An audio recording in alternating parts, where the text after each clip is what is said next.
you know, it's so black, it's like, how much more black could it be? And the answer is none. None more black.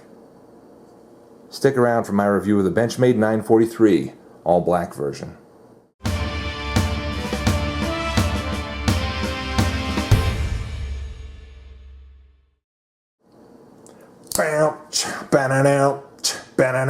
I better stop right there before I violate somebody's copyright. Hey guys, it's Late Boy Scout, and this is my review of the Benchmade 943 in all black. Yeah, sometimes you just gotta go all black. Benchmade 943, a Warren Osborne design. S30V steel, as you can tell there, as is marked on the blade. And with that Benchmade black coating, which I think is going to hold up really well. I have not put this to any hard use, I'll be fully honest with you about that.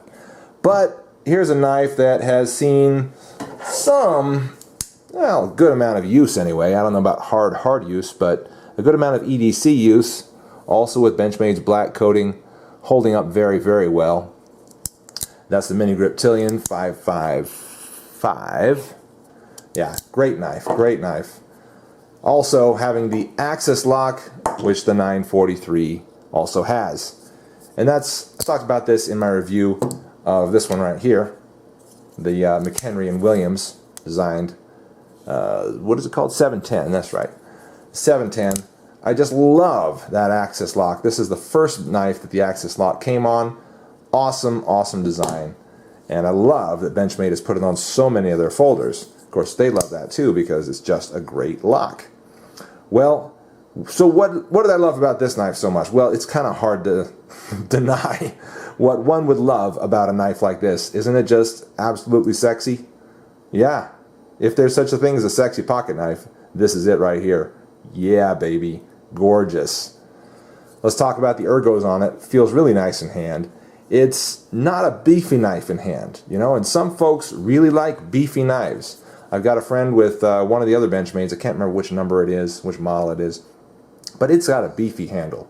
Okay, and I just sharpened that knife for him the other day, and you know, got a good feel of it. And I do like a beefy handle for actual cutting and just holding on to the thing. But in pocket, I don't care for it, especially on a small knife. I don't really have something here that is a good demonstration or example of that because, like I said, I don't like beefy handles in pocket, so I don't buy them. I don't carry them. Here's one that's a little bit beefier, though. That's the Mini Griptilian 556. I already showed you the 555 a second ago. But this is a very contoured, very good handle. It's small enough to be comfortable, yet it fills the hand to a good degree. That's the 556. It's a good knife. Like I said, I really don't have something here that is a good representation of the beefiness that I mean, but this one certainly isn't a beefy knife. It's actually less beefy, I would say, than that Mini Griptilian. Probably due to the fact that it doesn't have to have a plastic or FRN handle on it. It's steel lined in there. Is it drilled out? I'm not sure. Doesn't really need to be, it's so lightweight. And then aluminum handles, anodized of course with this lovely matte black finish. Really nice, and it's holding up well for a good bit of EDC use. I haven't put it through any kind of hard EDC use, nor have I been carrying this for years and years. If I had, it would probably look like, oh, what have I got on the table? I don't know, a bit like that, a little more beat up, you know, a bit like this one. A little more carried looking. Yeah, it's a bit more carried looking, a little bit scratched up and used. And that's totally fine actually, and I don't mind getting some wear on a knife like this, and I probably will in the long run. It's got Benchmade's split arrow pocket clip on it right now. It didn't come with this, I had to swap that out from another model.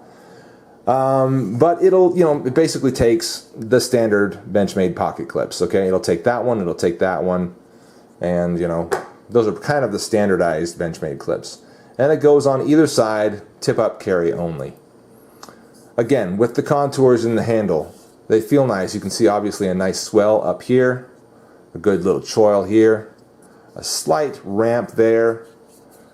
All put together feels really good in hand and gives you a good I guess, distance between your finger and the actual cutting edge to get your good amount of fine work done while also keeping your fingers relatively protected for reasonable EDC and slightly hard use tasks. Now that S30V steel is going to be a relatively hard use steel, and I know that for a fact because this here, Spyderco, I don't want to call this a Benchmade, everybody knows it's not one, and some people will kind of get mad if I call it one. Anyways, Spyderco S30V Paramilitary 2, in my experience, holds up extremely well to hard use and extended hard use. So I'm pretty certain, pretty positive that this one right here is going to hold up just as well.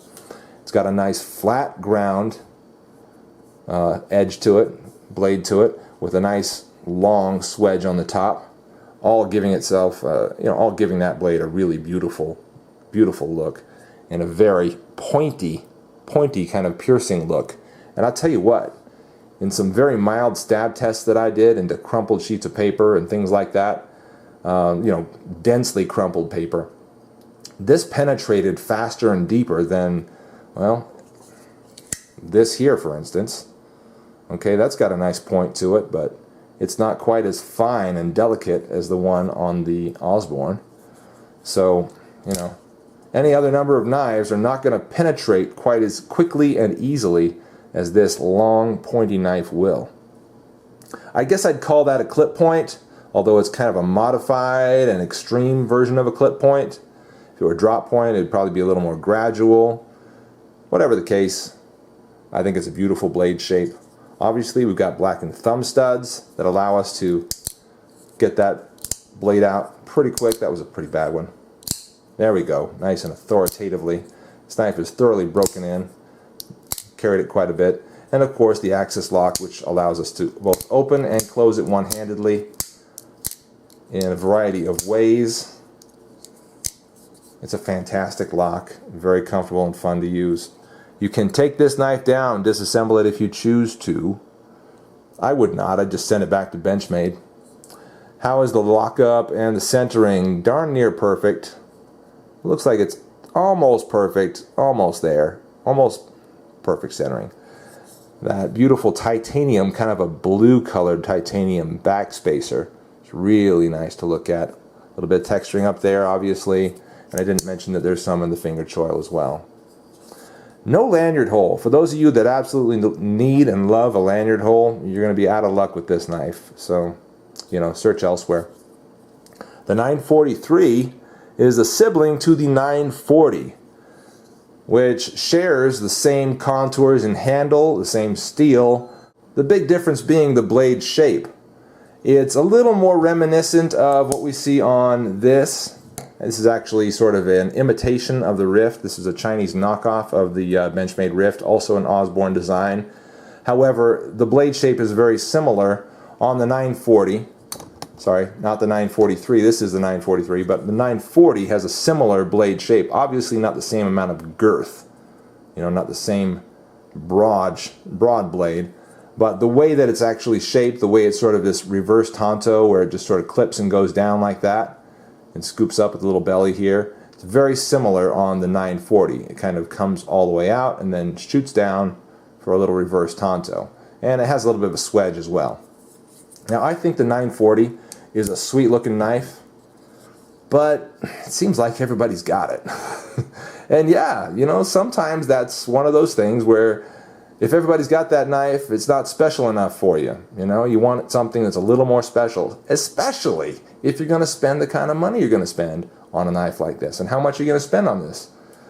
Well, I spent in the neighborhood of, what was it, 160, 170. Yeah, that's pretty close to what this knife is going to run you almost anywhere you buy it.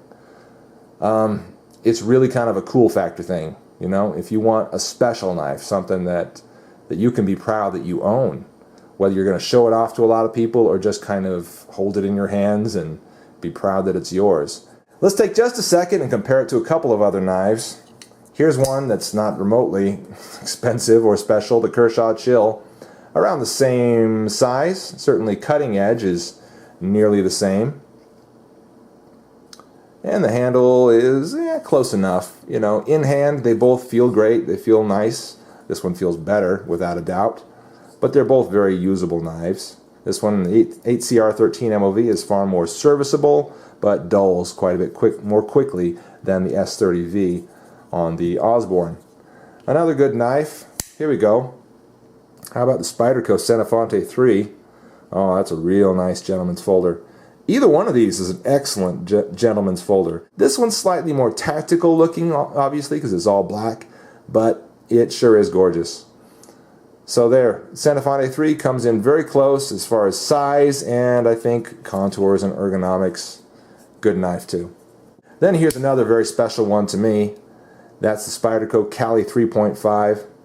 And these are kind of on par as far as their usefulness, as far as, you know, their ergonomics, things like that. And definitely also specialness. These knives are on par in specialness for me. This one, of course, is a sprint run. You can't, they don't really make this one anymore. You can probably still find it for sale. But that super blue steel is, you know, makes this one a special version of the knife and just really cool in my book. In all, the Benchmade 943 in all black or in the bright uncoated version is a very special, very cool knife, and I think you would be proud to own it. Thanks very much for watching this review. I'm the Late Boy Scout. We'll see you on the next one.